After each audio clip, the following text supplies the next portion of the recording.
મહાદેવને પ્રસન્ન કરવાના ઉપાયો।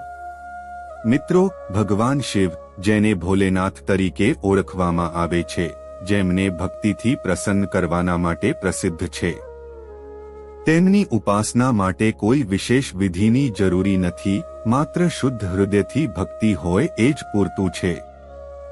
અહીં મહાદેવને પ્રસન્ન કરવાના કેટલાક સરળ ઉપાય રજૂ કરવામાં આવ્યા છે। 1. શિવલિંગને અભિષેક કરવો।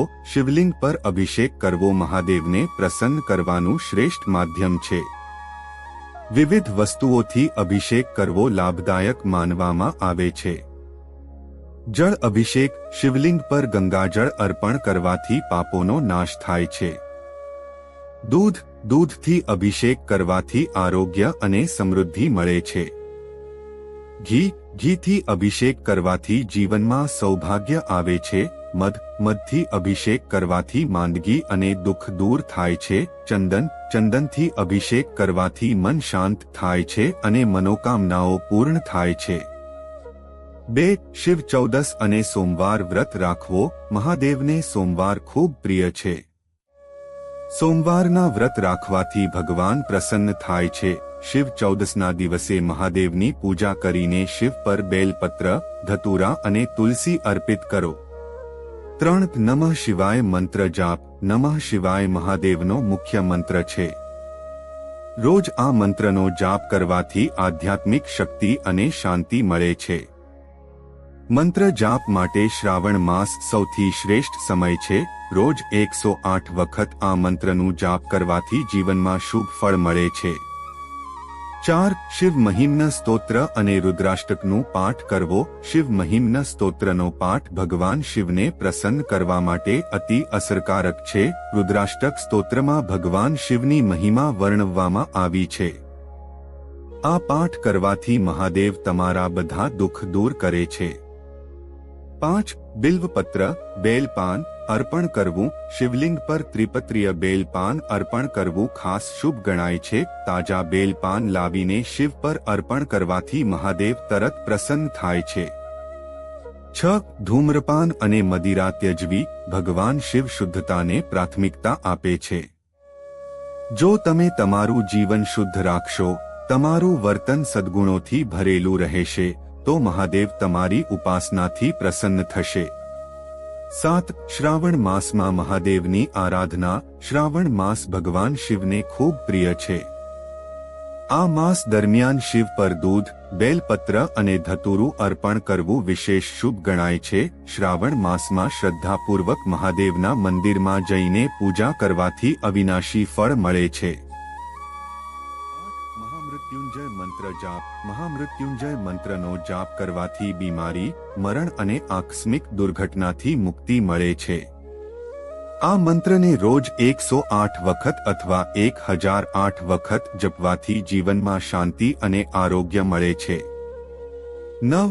દરરોજ શિવ પર આર્થિક શ્રદ્ધાથી અર્પણ કરવું। દશરથ નંદન ઘીનું દીપક શિવ આગળ પ્રગટાવીને શિવજીની પૂજા કરો। ઘંટ અથવા શંખ વગાડી શિવની આરતી કરો। 10. શિવજીને પ્રિય પદાર્થે અર્પણ કરવું। ભાંગ અને ધતુરું। શિવ પર ભાંગ અને ધતુરું અર્પણ કરવું શુભ માનવામાં આવે છે। રામદાણા। મહાદેવને પ્રસન્ન કરવા માટે રામદાણા અને ગોળ અર્પિત કરો। 11. કર્મશુદ્ધિ અને દયાળુતા। ભોળેનાથને તમારું નમ્ર વર્તન અને ચારે તરફ દયાળુતા ગમે છે। દરરોજ દાન, પુણ્ય કાર્યો અને ગુરુજનો આદર કરવાથી મહાદેવ પ્રસન્ન થાય છે। 12. ધૂપદીપ અને આરતી। શિવ પાસે દરરોજ ધૂપ, દીપ અને ફૂલોથી આરતી કરો। આરતીમાં જય શિવ ઓંકારાનું ગાન ખાસ પ્રભાવશાળી છે। 13. ઉજાળું જીવન। અહિંસા પરમ ધર્મને અનુસરવા મહાદેવ ભક્તિમાં મહત્વપૂર્ણ છે।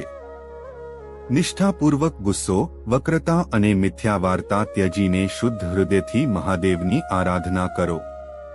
14. ચરિત્ર સુધારવી। મહાદેવને તે લોકો ગમે છે જે સત્યને માને છે અને ખોટી વાતોથી દૂર રહે છે।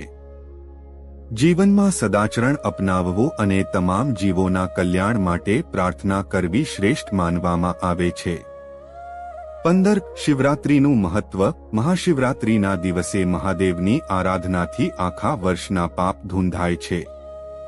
આ દિવસે નિમિત્ત ત્રિમણીય અભિષેક દાનધર્મ અને ભક્તિ કરવાથી અનેક લાભ થાય છે. ભગવાન શિવને પ્રસન્ન કરવું બહુ જ સરળ છે. તેમનો ભોળો સ્વભાવ તેમને કોઈ પણ ભક્તિના પ્રમાણિક પ્રયાસોથી પ્રસન્ન કરી શકે છે. જ્યાં સુધી તમે હૃદયથી સચ્ચા છો અને તમારી ભક્તિમાં કોઈ સ્વાર્થ નથી ત્યાં સુધી મહાદેવ તમારું કલ્યાણ જ કરે છે.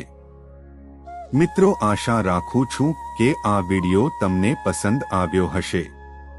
આવા જ વિડિયો જોવા અમારી ચેનલને સબસ્ક્રાઇબ કરો અને બાજુમાં પહેલા બેલ આઇકન બટનને અવશ્ય દબાવો, જેથી અમારા નવા વિડિયોનું નોટિફિકેશન તમને સૌથી પહેલા મળી રહે અને તમે અમારા વિડિયોથી તમે વંચિત ન રહો. તો મિત્રો, હવે મળીશું નવા વિડિયો સાથે, નવા ટોપિક સાથે, નવી જાણકારી સાથે. ત્યાં સુધી બધાને હર હર મહાદેવ. કેમ લાગ્યો મારો આ વિડિયો? કોમેન્ટ કરો અને મારી ચેનલ સબસ્ક્રાઇબ કરવાનું ભૂલતા નહીં. આવી વધુ પ્રેરણાત્મક વાતો માટે આવતા વિડિયો માટે જોડાયેલા રહો.